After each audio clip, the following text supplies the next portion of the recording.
So ഫെബ്രുവരി 14 മുമ്പ് ഇത് അയച്ചു കൊടുത്തിട്ട് അവരുടെ റിപ്ലൈ എന്താണെന്ന് നമ്മൾ നോക്കണം. ഓക്കെ, ഇഫ് ഷീ റിപ്ലൈസ് വിത്ത് ചിരിക്കുന്ന smiley she wants you as a friend. So അവൾ ചിരിക്കുന്ന സ്മൈലി എനിക്ക് അവരാരെങ്കിലും അയച്ചു കഴിഞ്ഞാൽ അവർക്ക് എന്നെ ഫ്രണ്ടായിട്ട് വേണം. ഇഫ് ഷീ റിപ്ലൈസ് ലവിൻ്റെ സാധനം അയച്ചു കഴിഞ്ഞാൽ എന്നെ ലവറായിട്ട് വേണം അവർക്ക്. അതാണ് നമ്മുടെ ലക്ഷ്യം. സോ ആ സ്മൈലിയാണ് എനിക്ക് വേണ്ടത്, ആ ഇമോജിയാണ് എനിക്ക് വേണ്ടത്.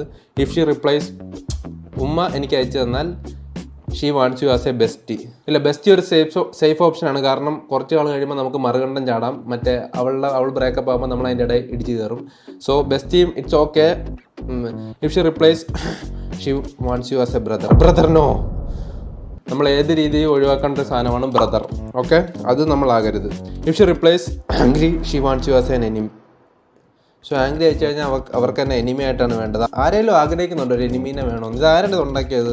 ഏതോ കഴിവില്ലാത്തവൻ ആരെയോ വളക്കാൻ വേണ്ടി ഉണ്ടാക്കിയ സാധനം, അത് ഫോർവേഡ് ചെയ്ത് ഇവിടം വരെ എത്തി. ഓക്കെ, ഞാൻ ലിസ്റ്റ് ഒക്കെ എടുക്കട്ടെ.